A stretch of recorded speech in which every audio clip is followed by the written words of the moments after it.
So I just a little bit about the background of this event. So it came about actually at our last event on the Matrix, and a couple people suggested this topic. And it was kind of around the time when Facebook had just announced the metaverse and this possibility of this like highly immersive virtual reality started getting in people's minds. And it raises a lot of questions. So, and even though like a lot is very hypothetical right now, we thought it'd be interesting to see if there's some issues of the metaverse that can be applied to things that are relevant to us right now. I mean, one thing I find very interesting, just reflecting on my own experience with technology and the internet, like even like 10 or 15 years ago, the internet was not really a place in the way that it's now a place where like you can have like you can kind of live a life on the internet and like things are happening, like trends are changing and there's languages forming and that's all kind of new. And so it's interesting to think about then how virtual reality can play even a bigger role in what our reality is. So in the spirit of the pedagogy at Dharma and Buddhist University, so this event is hosted by DRBU. We're really going to treat this more as a conversation and an inquiry rather than a lecture that has like all the answers or predictions about what will happen. So we really hope you'll join us in opening up some space for discussion. So we've invited a few people from DRBU to join in on kind of kickstart the conversation. So there will be Sahen, who's a freshman in our BA program. He just waved. Omar, he can wave also. Lon and myself are all staff members at DRBU. And then we have Doug Powers here, who's one of our professors, who will kind of help ground and lead the conversation.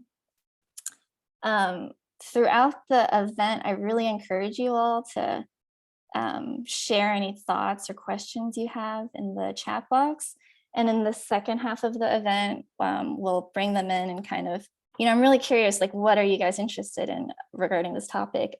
So definitely share your thoughts with us. So we're also live streaming this event and we're recording it, and we'll share the recording at the end of the event. And just a little bit more kind of our approach. So at Dharma Realm Buddhist University, we study a lot of classical texts with an emphasis on like how are these texts relevant to how we're living? Like what can we glean from these texts in regards to, our humanity? And we really ask the students to reconsider, their assumptions about things and how do these texts push us to look at things differently. And then also like how this method of inquiry can be brought out into the world and applied to, whatever situations and conditions we find ourselves in. So kind of following this model of a shared study on a text, we're going to be looking at, we're going to apply it to something like a little bit more pop culture, contemporary. We're going to look at a short video clip. It's from a film a few years ago called Ready Player One. It was based on a book, and it's kind of about this, it's a sci-fi, it's like this fictional future in which, or maybe not so fictional future, in which there's a highly immersive virtual reality system that, people are kind of living a majority of their lives in this virtual reality system. So yeah, we'll first watch it. So I'm going to ask Omar if he can play the video for us. I was born in 2027, after the corn syrup droughts, after the bandwidth riots, after people stopped trying to fix problems and just tried to outlive them.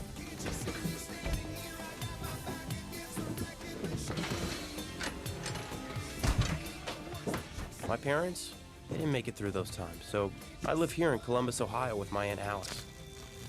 In 2045, Columbus is the fastest growing city on Earth. It's where Halliday and Morrow started gregarious games.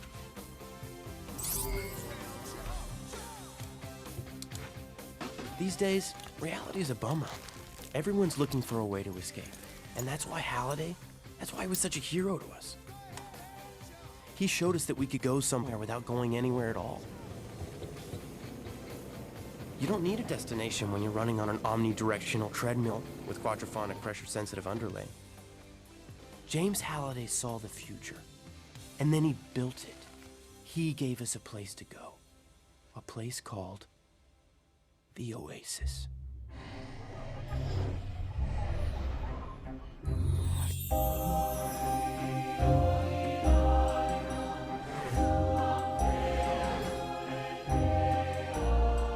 This is the Oasis. It's a place where the limits of reality are your own imagination.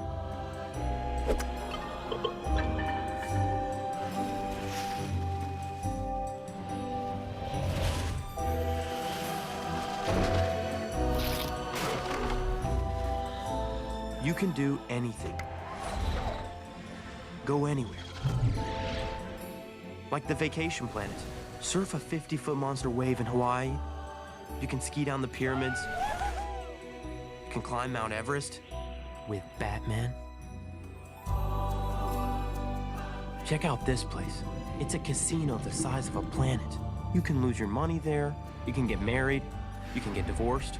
You can go in there. People come to the Oasis for all the things they can do, but they stay because of all the things they can be. Tall, beautiful, scary, a different sex, a different species, live action, cartoon. It's all your call. Yeah, that's me. Well, that's my avatar. At least until I feel like changing. Except for eating, sleeping, and bathroom breaks, whatever people want to do, they do it in the Oasis. And since everyone is here, this is where we meet each other. It's where we make friends. Locate H. Locating H. H located. Sector 12. Planet Doom. Planet Doom. The most dangerous place in the Oasis. And pretty great place to pick up coin. Figures H would be there. H is my best friend in the Oasis. He's my best friend, period. Even though I've never actually met him in the real world. What's up, H? Hey, what up, Z? Next race is in 20 minutes and I can't do the late one. What the hell are you up to? Man, getting my kills on, bro. Is that Daito? Daito and Show.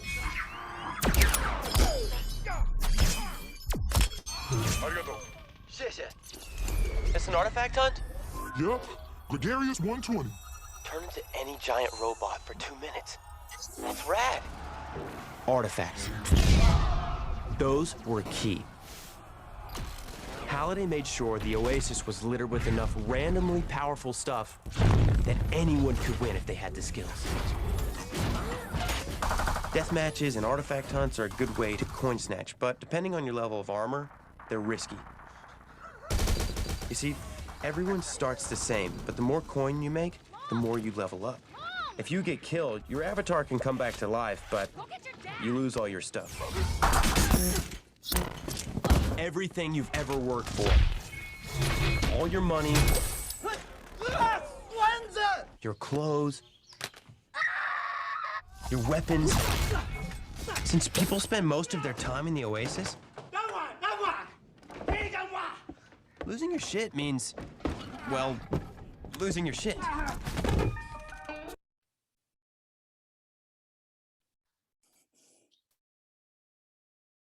Thanks, Omar. So we kind of thought that this film gives a really good potential example of a metaverse, and we're going to kind of use this to base our discussion. So it's kind of like, what if we live the majority of our lives in this virtual reality system where we could be whoever we wanted, we could do whatever we wanted to do, and a lot of our most important relationships, most of our most important life experiences happen in this virtual reality system. How might that shed light on the issues of freedom? Like, what does it really mean to be free? Is it just to be able to do whatever you want and be whoever you want to be? how does it shed light on reality? Like what actually makes something real? Is it virtual reality any less real than kind of the IRL in real life that we have now? So to kind of get this conversation kickstarted, I'm going to pass it off to Sahen, who's one of our BA students. All right. What's good, everyone? Like Brenna said, starting this off, that was really like an interesting clip. I mean, it just had a lot of detail packed in there, but this is something I've always kind of wondered about, you know, kind of like what you could do with the idea of like virtual reality. And for me, I mean, I'm like young and like I have like this boundless sense of optimism. At least that's what everyone says, you know. So I kind of wanted to think about like how you could use VR to create a positive impact in your own life. And technically, it's just like anything is possible. And you could change your sense of identity in like a completely different way. And then because you really live that life inside that reality and you live that as someone, right? Even when you get off, you have just created a new sense of identity for yourself in that. And that's going to modify the current sense of identity that you already have, you know, and then it's just like the possibilities, like what could actually happen. And even so, there's another thing that I was thinking about, and it's just kind of like, you know, within VR, you're still interacting with other people. You still have like a sense of societal connection, although obviously it's gonna be like, you know, a bit more like interesting, weird, spiced up. I don't know. But you're still gonna have societal dynamics. So if you learn to succeed, you know, conventionally, I guess, in, you know, the bounds of VR, wouldn't it be much easier to replicate that, you know, in real life? So yeah, just a couple questions on how like I think, you know, we could really make use of VR in like an intelligent way while also enjoying everything that it has to offer.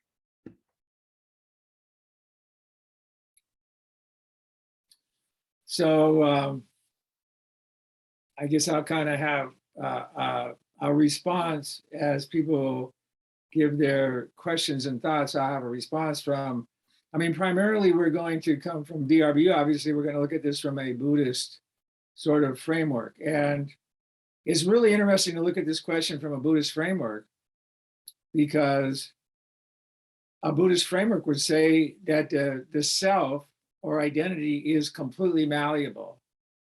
It doesn't really exist in any absolute sense. There's no marker of self other than what's constructed, and that can constantly change.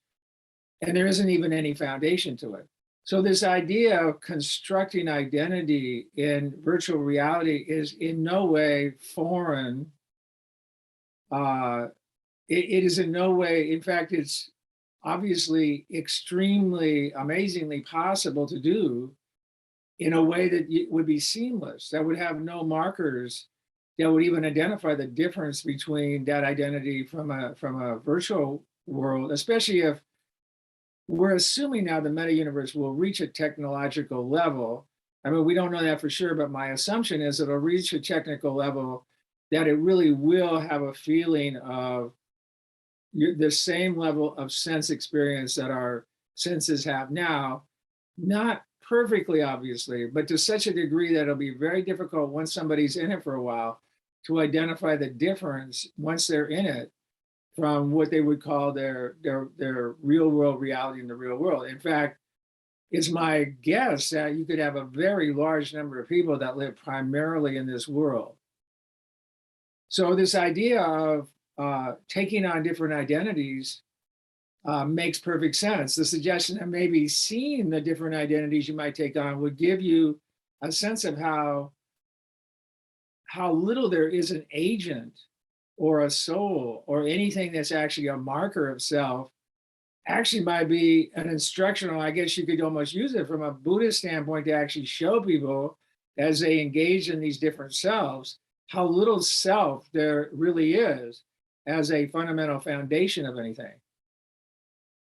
And on the other hand, looking at it from a Buddhist point of view, since all the information that you're taking in is coming through the senses. And from a Buddhist point of view, there is no assumption of a world on the other side of the contact. At each of the sense experiences, a world is projected on the other side of that contact, but there's no actual way to actually make contact with that. So the idea that you would be getting the inputs from a virtual world, again, other than the actual nature of the content, which we'd have to spend a lot of time evaluating what the actual nature of that content is, I can easily see from a Buddhist view that at contact of each of the senses, you could experience the world and gather all the data of the world that was the fundamental basis of your experience that formulated your sense of the world and formulated a sense of self in a totally malleable way from virtual reality.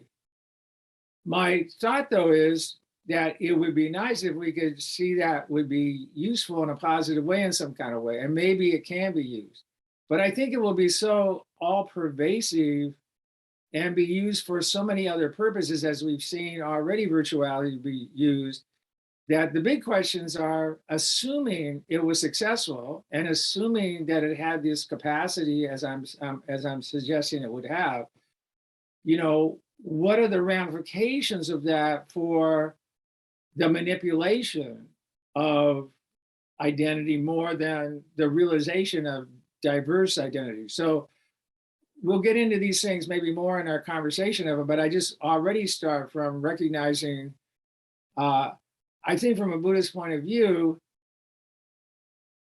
that the direction going here of a meta universe is much more likely to be successful than even the people that are formulating it right now know, because they're still caught up in many, many categories of Western scientific materialistic frameworks that limit the markers that they're using that create the scope of the experience, without realizing the incredible possibility of a much greater imaginative world that lies and becomes more basic to the formulation of self and world that you could find in Buddhist texts of Abhidharma Yogacara than they've even like really understood to this point. So anyway, that's my first thoughts on that.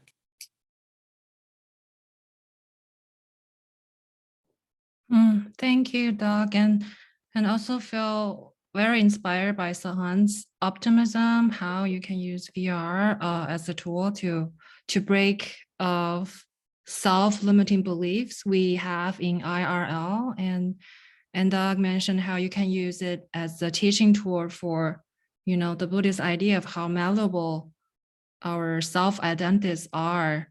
Yeah, this all sounds promising to me.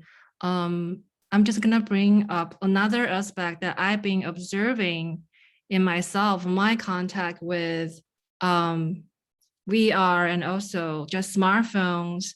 Like when I watch the video clip, it's just the oasis seems very attractive, very, for all my senses, the sounds, the music, the colors, and you can switch from one scene to another so quickly without even with almost no effort. So it's just instant gratification, one after one, really quickly. And I was just amazed by the speed and intensity of sensory input that's made possible. I wonder, how does this version of reality, VR, impact our consciousness and also our energy expenditure? Because I mean, content is limitless in VR, but we still have a physical body. You only have, you know, I would say like a fixed amount of energy. And also, because I noticed like even after hours of swiping on my smartphone, I feel my mind feels more restless and even agitated, compared to how I feel differently if I just take a walk in nature, which is another version of reality. But the feeling, the effects on my mind or body are very different. Yeah, so I just wonder about that. Yeah, I mean, I think the biggest thing that will have to be analyzed about this is obviously our consciousness is embodied.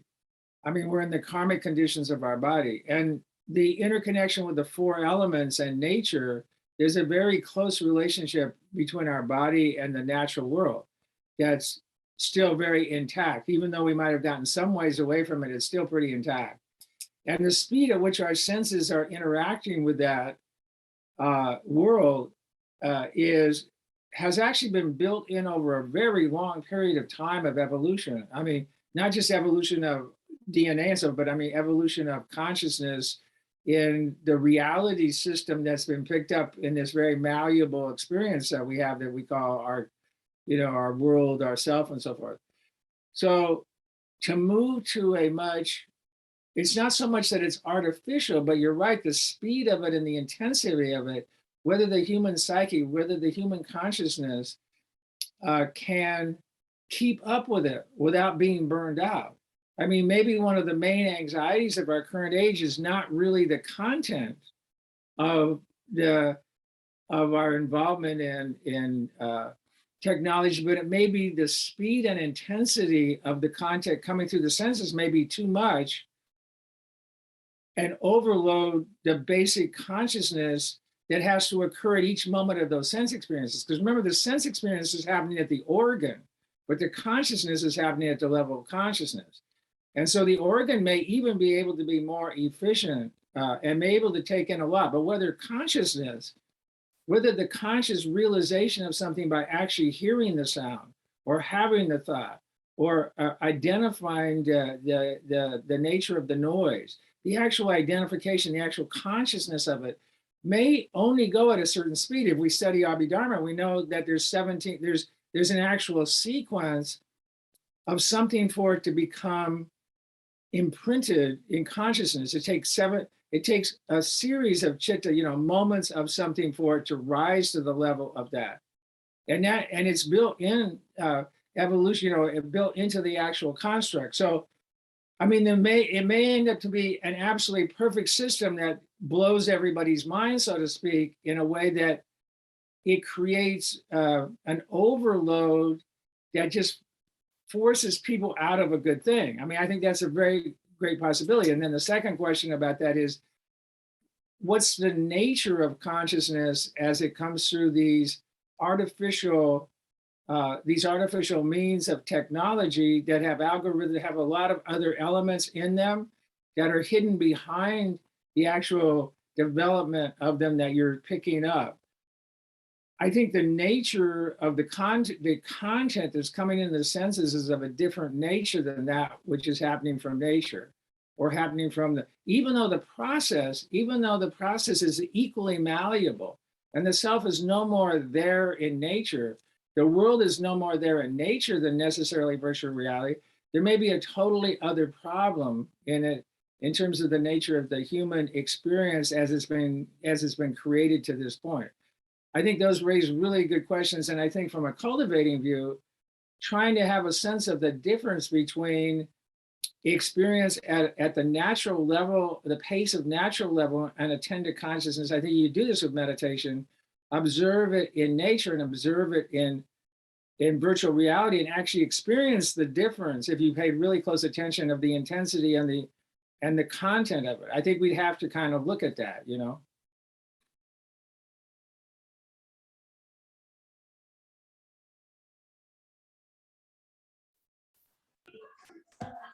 So Doug, just to kind of build up a little bit on what Lan was saying and kind of relating to the topic of enlightenment on the talk, I think one of the things that we were talking about is how at least in the kind of the Buddhist understanding, I don't want to make it too Buddhist, but at least in the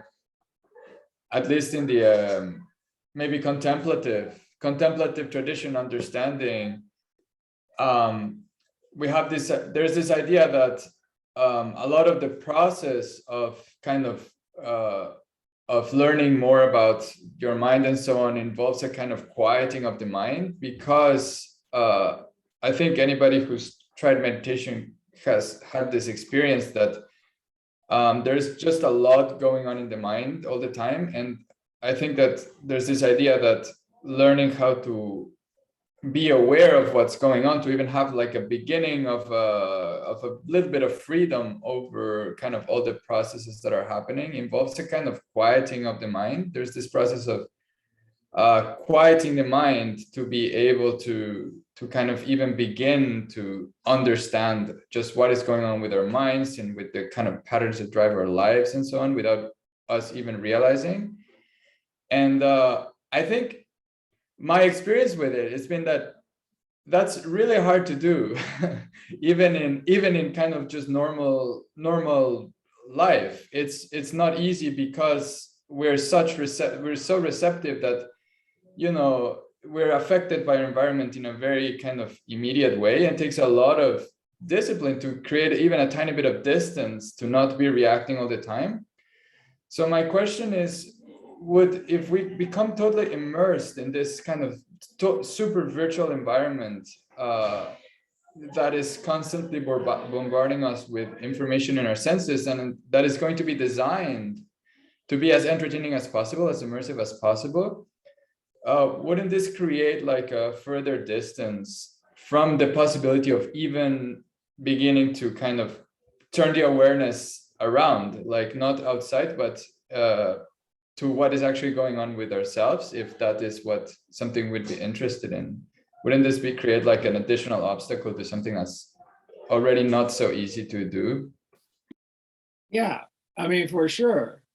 So, I mean, for sure, it'll become, and we're already moving every step of the way. We move further and further away from where the mind is free to observe, and where the mind has a stillness, where what we would call in Yogacara, the sixth consciousness, has a kind of still awareness that has the awareness where freedom could even occur to observe and go with or not go with data.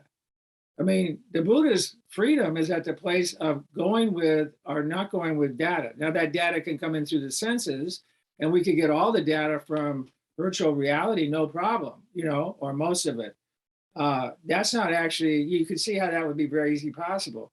But there's also, of course, the data coming from our memory, from past experiences that's arising into the consciousness too. So from the Buddhist view, the only freedom we have is at the place of intentionality. And the only place we have the freedom of that intentionality is if we have enough stillness, quiet awareness of mind to observe what's arising, and then going with this versus that, or not going with something that's arising, staying in stillness rather than going with, or not, you know, so it requires using a concentration and stilling of the mind that's less bombarded, for sure, as we learn it, as we learn the ability to do that. So this whole thing raises two incredible, completely almost opposite notions of freedom. From a Buddhist point of view, the freedom is the freedom of stillness, of resetting the mind at every moment in a sort of stillness that can observe and not move. The freedom of this is the freedom of being constantly entertained by the activity through the senses that's constantly pleasurable and appealing. And that's a completely opposite notion of freedom. And I would say that the battleground between those two notions of freedom is really the tension of the modern, you know, the spiritual versus the, now we see it in materialism, but the mistake has been seeing that as a materialistic issue. And it's not a materialistic, it's an actual consciousness issue. And what Meta Universe raises is a totally new kind of dualism or dynamic than the dualism between materialism or technological, you know, kind of scientific materialism. It's raising a question in a totally different way around where consciousness, at the level of consciousness, where does consciousness has the greatest freedom? In being taken up by something so it never has to be bored. It never has to not be pleasurable. It never has to, is that freedom? Or is freedom the mind in stillness that actually, that its most profound moment is not moving at all. And it has a sense of that stillness, And then from that freedom can actually observe and in a sense, even decide in a way, this thought versus that thought.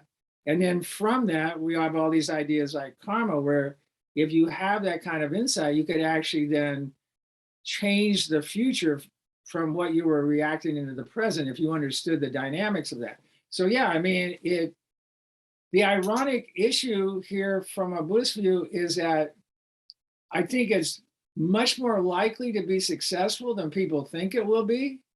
And that's actually a kind of at the same time as Buddhism would have many things to say about how malleable the mind and the world is that would fit the technology of meta universe. And at the same time, the ironic thing is that at the exact same time, all of that would be moving away from the sense of freedom in a Buddhist sense and taking us further and further away from being able to get to the foundations of that kind of sort of basic awareness that wasn't always moving and being taken up by habit.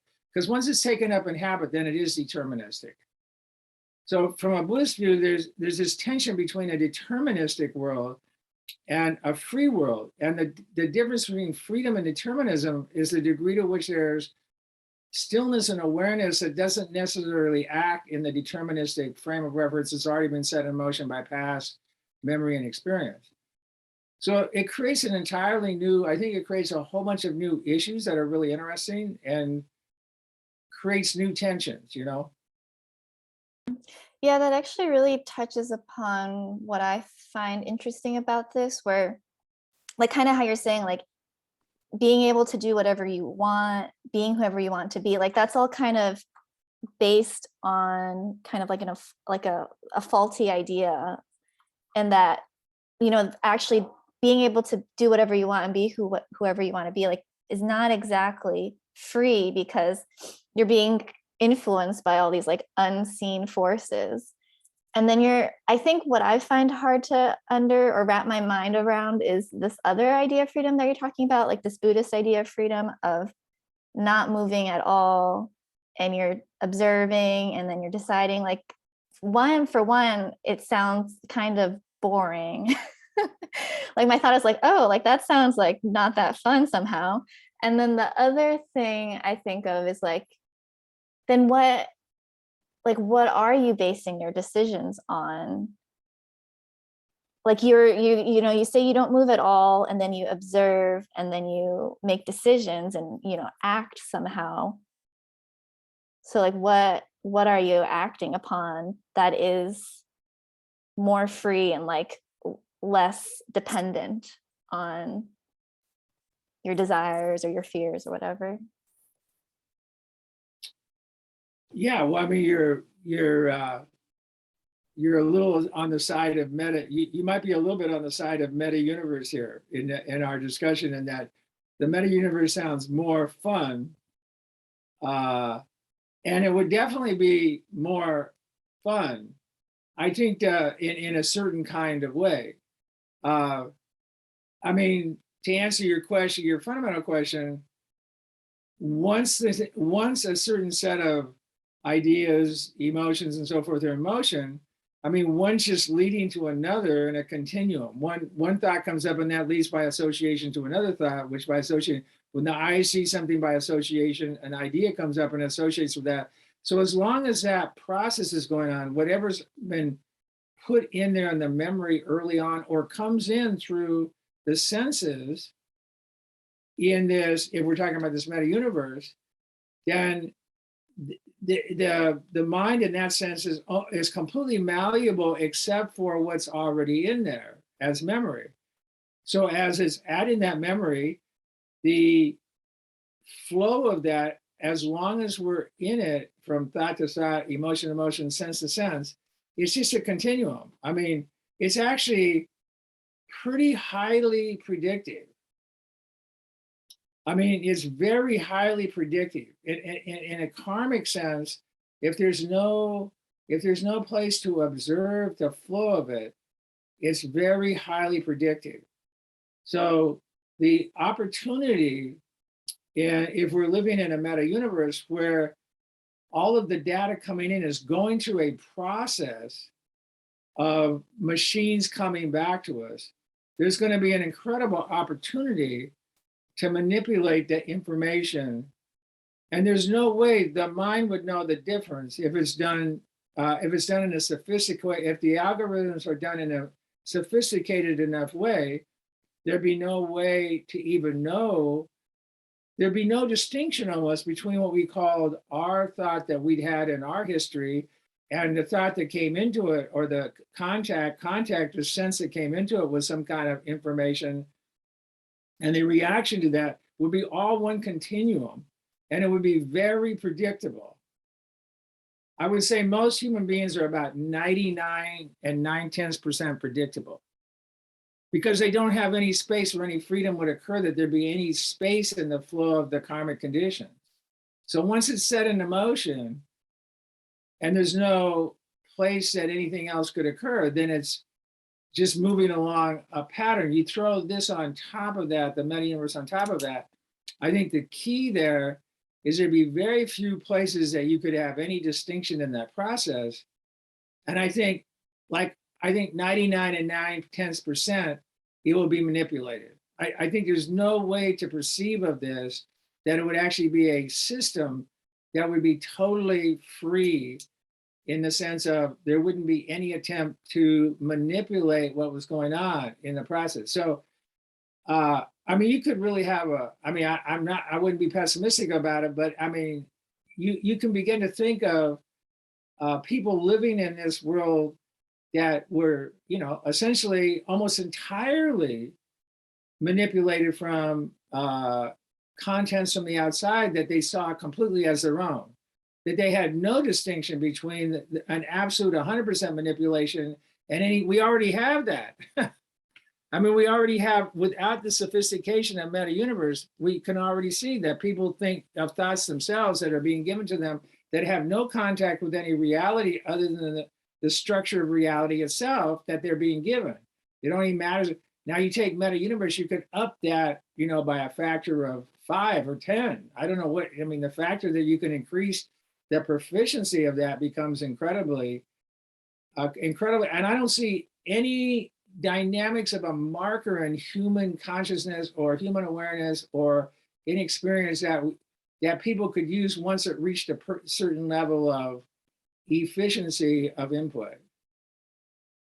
All these things as the West think protect them, the categories that the West, reason, God, world, these, from a Buddhist view, none of these exist, so whereas there's a limitation, there's already felt in some people, I think people think there's a protection mechanism of reality or something like that.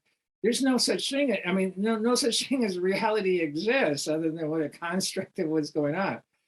So I think from a Buddhist view, you can a lot more clearly see the extreme realm that this could enter very easily, in a way the Western world looking at it with its categories and thinking it has markers that would create dichotomies between one kind of world and another. Those dichotomies don't even exist. They're just made up, they're just made up. I mean, reason's what we use afterwards to explain what we already thought, So yeah, that's what I mean. That's my thought. I think that I think you're right, but I think that in the sense of a lot of people will find it a lot more appealing. But I think also there's a real problem of not being able to have any kind of real distinction between one world and another. So you don't know what world, there would be no point of reference. You could just live in a continuum of a meta world, and there wouldn't be any really markers other than, as he says, you have to go to the bathroom, you have to eat, you have to sleep. So you go through the basic things that you need to do. And other than that, you live pretty much in this world. Now, as I said before, I'm not sure if human consciousness can take it. It may just blow it up, and people may, so far when people do meta universe, a lot of people can only take it for a short amount of time. A lot of people I know that have gotten into meta universe can only do, an hour. They're overwhelmed. They're like overwhelmed by the intensity of it after a very short time. So the limitation of it might actually be the nature of it itself is overwhelming to human consciousness at the level that it can actually cope with it and deal with it. you know, at the speed at which we are actually consciously aware. So Mhm. Thanks, Doug.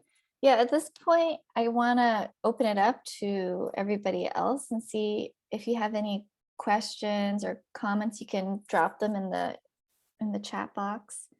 Yeah, I'm really curious to see what other people are thinking about this issue.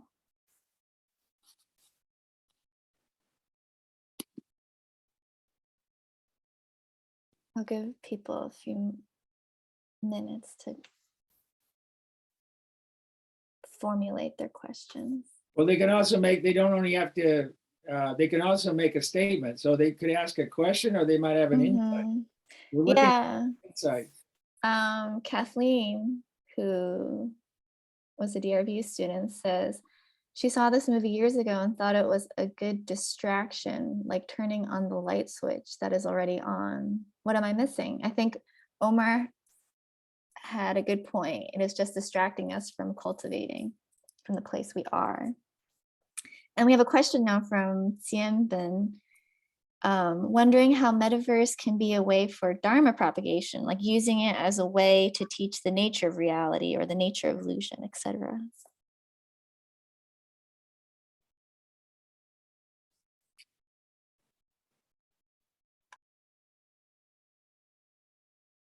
You know, it might be a way to demonstrate certain things. I would say, I think you could use it to demonstrate how the 18, you know, how the six senses operate. And actually, probably it might be sophisticated enough for people to directly see an organ functioning, the contact of the organ with an actual material that's actually taking that contact up, and the nature of consciousness. You might actually be able to use it to show many of the basic ways in which the mind works from a Buddhist point of view. Because right now, when Abhidharma, Yogacara, and so forth are explained, they're very abstract to most people. It's a complex, abstract mechanism that, especially Abhidharma, that's so detailed in terms of how the mind works that people, their mind gets blown before they get very far into it. And you could actually maybe construct, I mean, I'm not sure that it's impossible, it might be very interesting. You could actually construct a way to show the complexity of Abhidharma in a more direct way of having people experience different elements of it more directly than so abstractly. So I think it is a way of, maybe there might be a way of, at the level of creating karma. I don't know if you're going to be able to do much with it in terms of developing the aware, the still aware mind that's not caught up in the karmic conditions, because that seems like almost, I mean, to capture that in meta universe would be, seems like it's kind of almost a contradiction of media, but to actually show the karmic side and a mechanism, the various mechanisms of mind and stuff, I guess I could see ways that you could demonstrate things to people about consciousness and how consciousness works that wouldn't be possible without having the sophistication of actually being able to break it down and have people see it directly. So that might be possible. I don't know if other people have other areas that they could see they might be able to use it.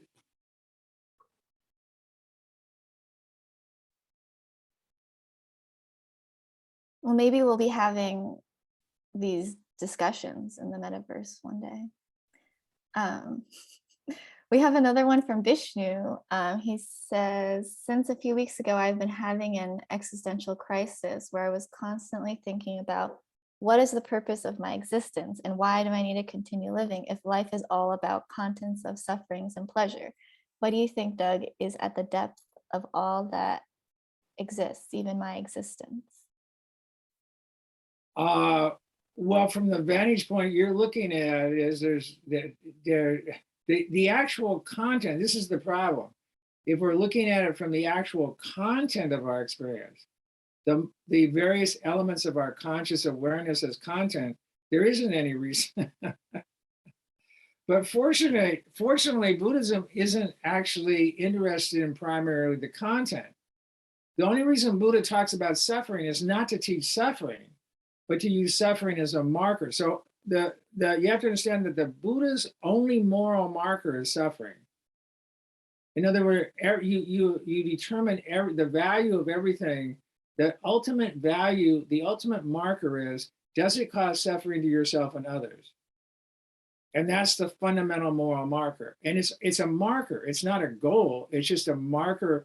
When you feel suffering from it, then you should look at it and see if you can find out why you're suffering from that thought, from that emotion, from that action. Why are you suffering from it?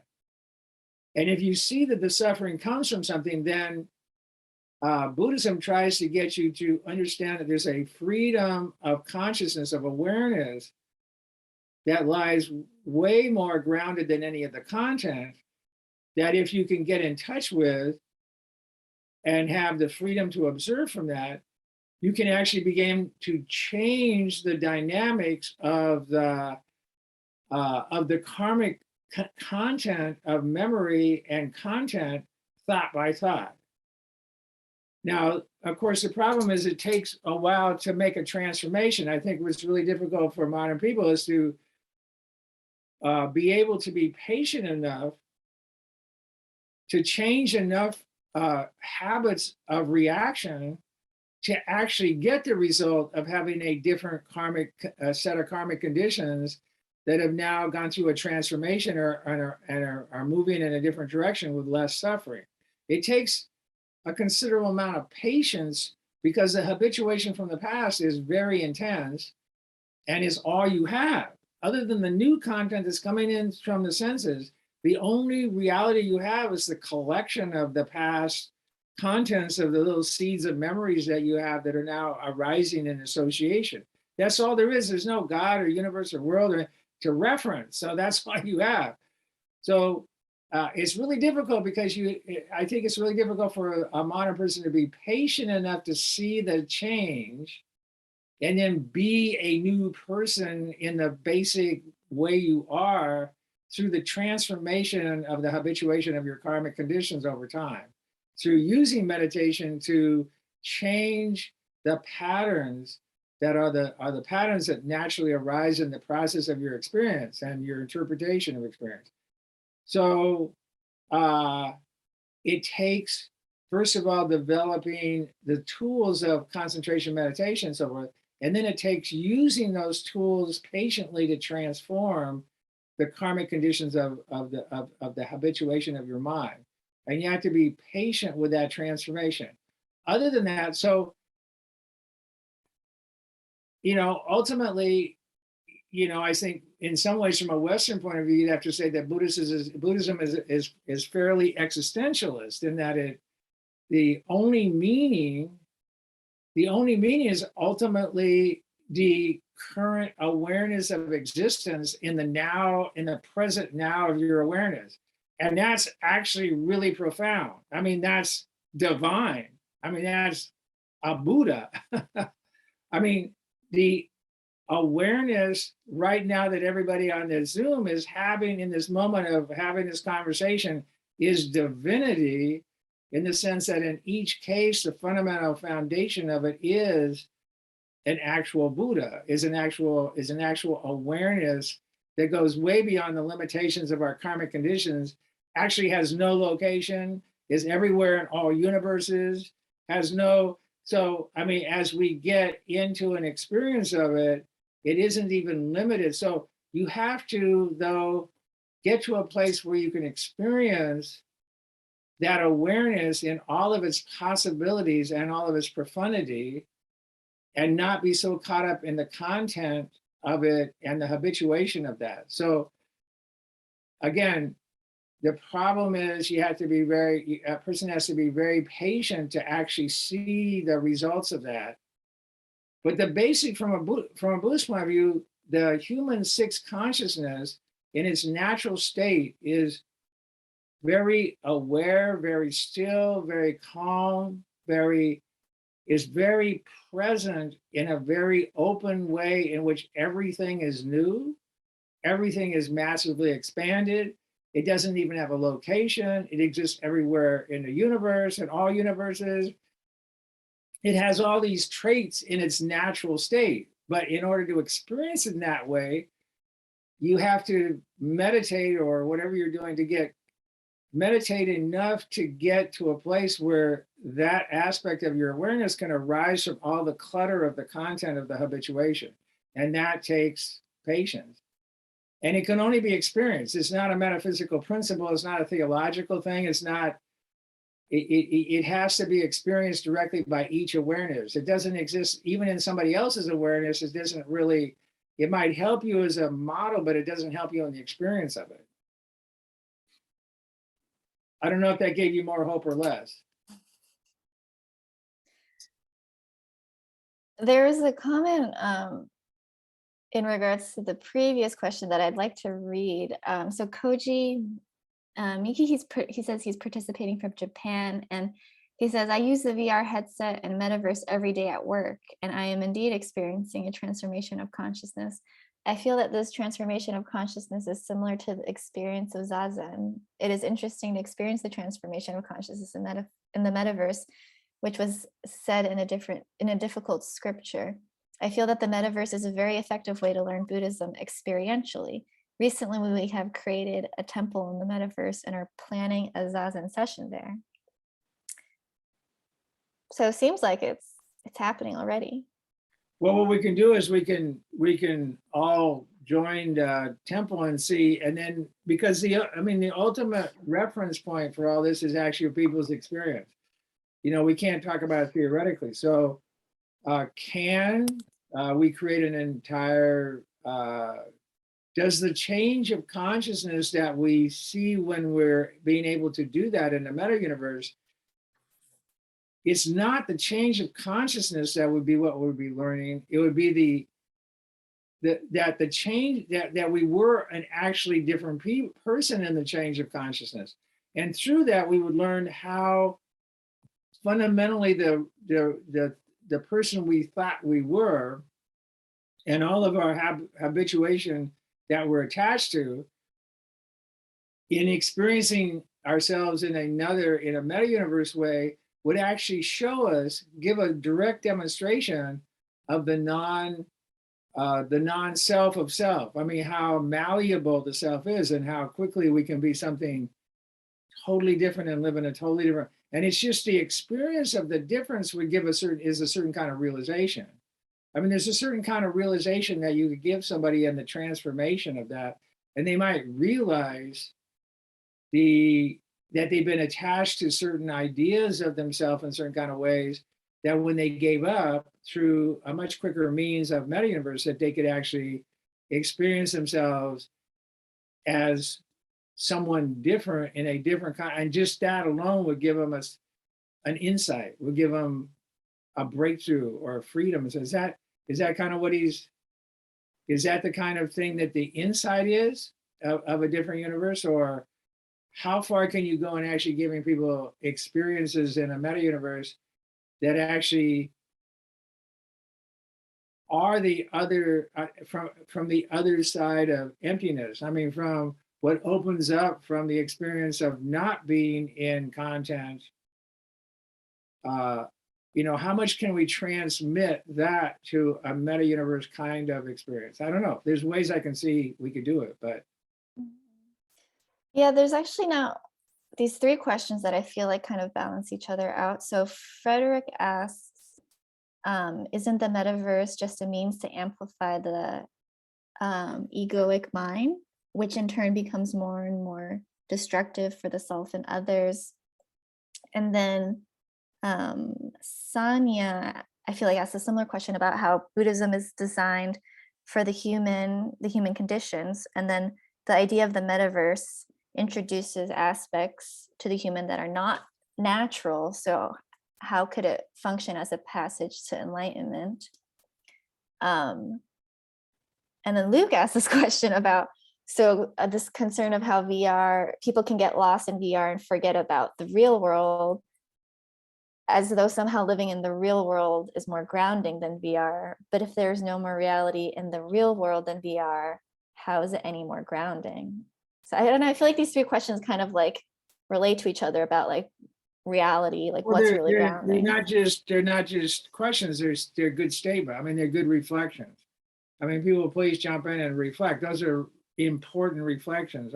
There's nothing, in a way, there's nothing to answer about each of those, because each of those statements were a really good point about questions that are, we're going to face it. I mean, I just tell you right now, meta universe is coming. So anybody that, we can argue about one way or another that should or shouldn't come or something, we're going to be dealing with it.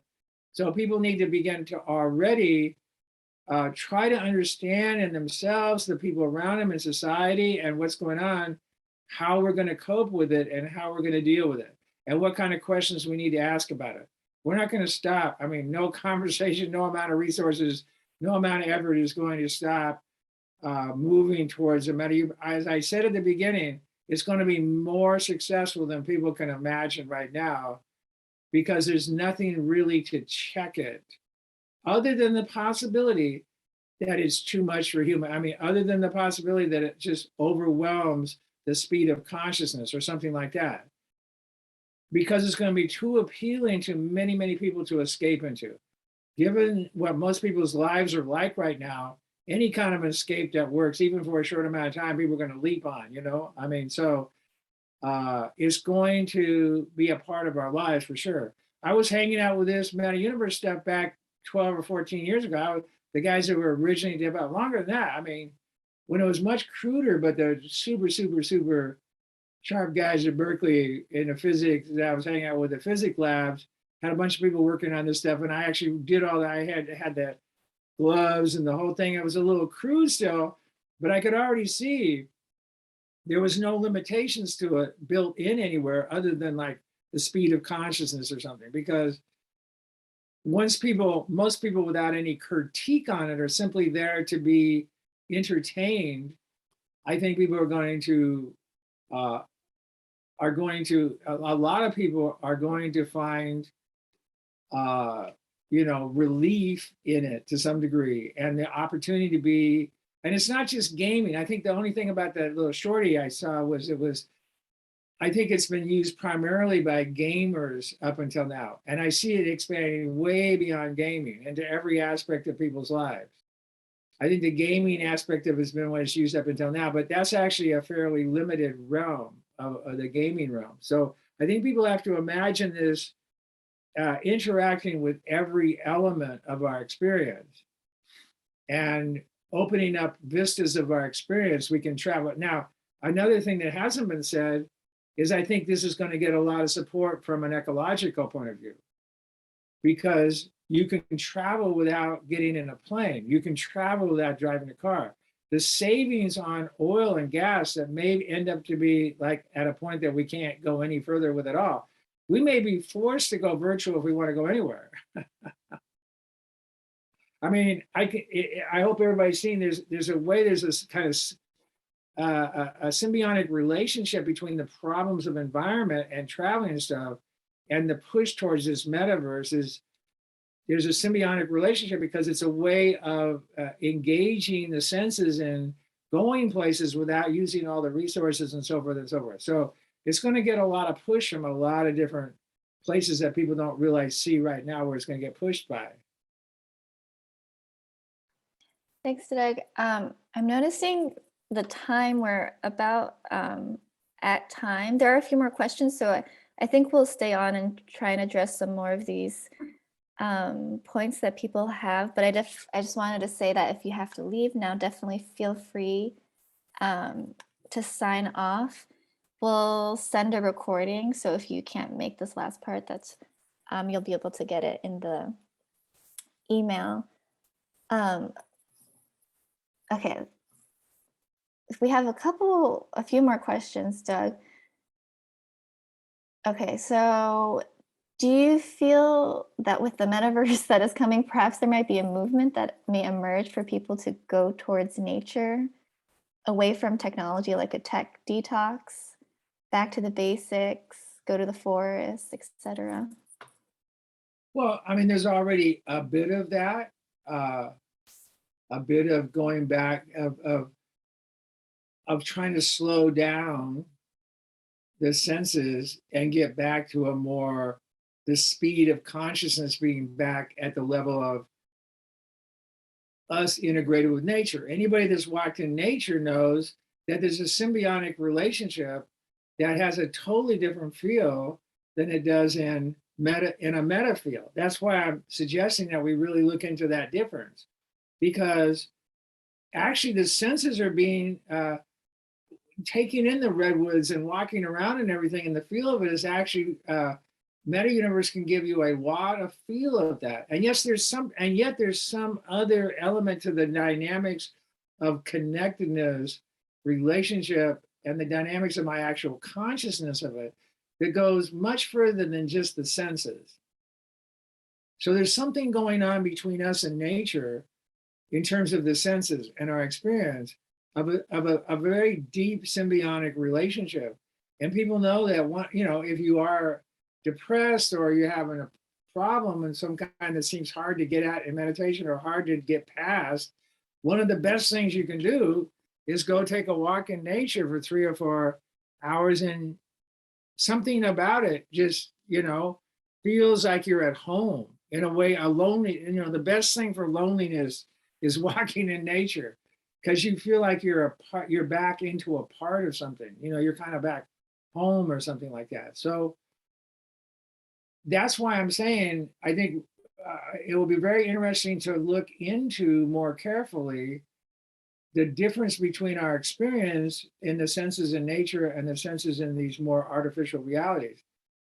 I mean, my sense always have been that, the best thing to do is, buy a place that has about 20 or 30 cabins in the mountains, and then people can rent the cabins and they can be in there. You bring them food once a day, and they can't have any technology, books or anything. And they get 1 or 2 or 3 or 4 days to totally detox. But there's somebody there when they go crazy after the first, so then they sleep for a day, and then the next day they start going crazy. So there's somebody there to watch over them while they go through the detox, where they have nothing they can put. They just have to sit there and just that would be even more profound than meditation. And people would book up for 1, 2, 3, 4, 5 days, as many as they could take, and detox their minds and find out. And I would consider that to be the measure of sanity. If I was going to measure somebody's sanity, I would see, can you be totally by yourself with nothing, no inputs, and somebody bringing you food? How many days? If you can do that for 7 days, for instance, and have a real solid sense of enjoying the mind, and I would call you relatively sane. So I think we could use nature for a measure of sanity. Yeah, for sure. Thanks, Doug. We have a question from Sandy about precepts in the metaverse. Kind of like, if you break the precepts in the metaverse, that count? Hey, we can avoid the precepts in the meta universe. Wow, this actually will really get a lot of mileage out of this. Well, yeah, I mean, precepts are intention. Precepts are the mind, not the body. So precepts are at the level of mind. So yeah, I mean, actually the meta universe would be no different than the physical universe, because when the mind moves in desire towards an object of desire, and then it moves towards that, it's the movement of the mind. It's not just the action of the body. So for sure, now whether the actual effect karmically is going to be different. Is there karma? There is. Our precepts will still apply to some degree, yes, but the actual karma itself of it in the mind and not physical will be of a different nature. I mean, when it moves in the mind, you have a lot better chance to control it before it creates other levels of karma than when the body moves. So I guess it depends on what you do, what you're doing in the meta universe around all the stuff you're. But I mean, it doesn't make any difference for things like money, because money can be exchanged as much as in the meta universe. I mean, money's just digits and computers anyway. So, something like money, you could live totally in the meta universe, make all your money there, spend all your money there, and it'll be no different than spending your money or your money in what we're calling this world. It's just digits and computers being moved around from accounts, so it makes no difference.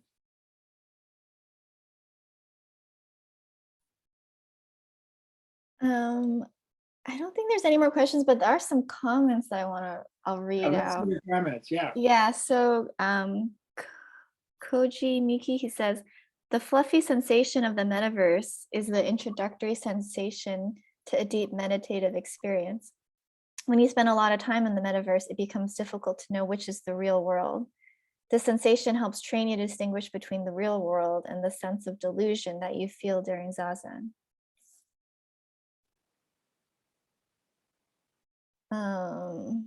And then Sophie says, to me, the metaverse just provides entertainment and distraction. Living in it is escapism, in my opinion. I don't believe one can attain enlightenment there since their mind and body are disconnected.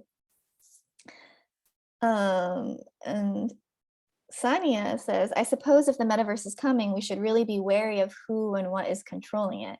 Nature has balance, in my opinion, but that balance would be skewed. And then we have a few people agreeing with that. And then now, okay, some more questions are popping up. Norbella asks, do the insights of this discussion regarding the metaverse, is it a one-to-one correspondence to lucid dreaming?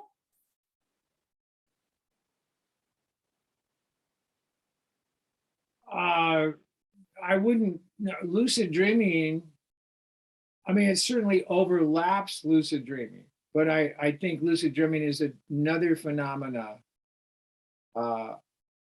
that's, when you're sleeping, your mind is more open, and there's times when your dreaming has a sense of being the same as though you were awake. So in a sense, there's a kind of closeness to it, as if you've experienced lucid dreaming, it'll give you a little sense of what living in a meta universe. But I think meta universe is way more powerfully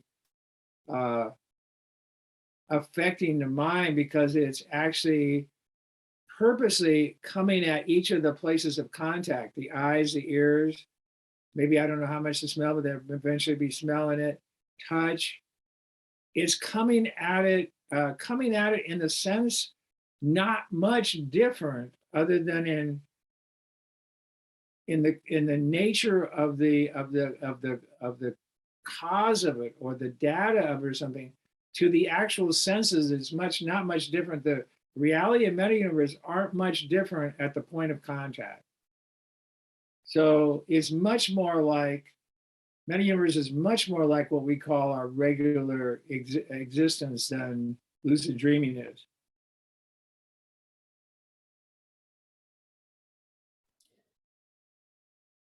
There's some more comments. Someone says maybe Wenbo says maybe the algorithm in the metaverse could be used as a tool to teach cause and effect. So whoever said that better get in complete control of the algorithms behind the meta universe. Good luck on that. I hope you're a trillionaire, because you better not be just a billionaire. You'll have to be a trillionaire. I feel like, I'm really happy to see people kind of like sharing their thoughts and questions. I mean, I think it's such a relevant issue, and I hope we've been able to give like a little taste of what the discussions are like at DRBU. Like, I think a lot of people at DRBU think about these issues in ways that are relevant to our lives, not just in the classroom, but like outside of the classroom. And it's really just like a community of people that think very seriously about this stuff. And it's very heartening to see the people in the chat box also really interested in this and thinking about it. If there aren't any more questions, I I think we've reached the end of this evening's discussion and conversation. I do want to share one thing about an upcoming event we have with Bhikkhu Bodhi, who he's an American monk who was ordained in Sri Lanka, and he's done a lot of translation work, service work, and he's giving a talk called A Buddhist Response to a World in Crisis, which is very relevant right now, considering what's happening in the world. Well, we have one question that just popped in now. I don't know, Doug, how you would answer this, but she's asking, how would Master Hua, who's the founder of DRBU, look at the metaverse? Well, I have to ask him. Maybe tonight I'll go ask him. You know, I'll see if I have some direct reference. I'll go see if I can find him. Yeah. I don't know. I don't know what he would. I'm sure he would say something like he would have something to say about nature and Bodhi being something that this would probably take us very far away from. I think he would not. I think he would see that from a cultivation view of, the Bodhi ground nature of our natural minds. That anything that's taking us away from that in any kind of way, whether it be meta or whatever, is a distraction from where we'd be most usefully cultivating. So I'm pretty sure he would see it as fundamentally a distraction. But he would still probably have a bunch of comments about it, given that it's going to be part of our world experience. And so he always had, two answers. The answer that had to do with what it was in the world in some kind of way that mattered to people and it changed changed human experience. And then another answer from the point of view of if you were really seriously cultivating, where you should put your attention and where you should seriously practice the mind, and how difficult it is it's difficult enough to stay on top of the mind in a concentrated, focused way and make some progress. So all these things are kind of interesting, but I would think he'd probably think it was a distraction. But, I don't know. I'm just making that up. So.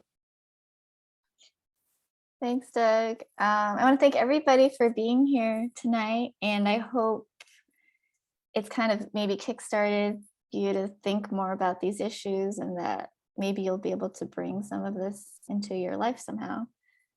Yeah, if you want to unmute and turn on your video and say bye, be great. Otherwise, have a good evening, everybody. Thanks for joining us.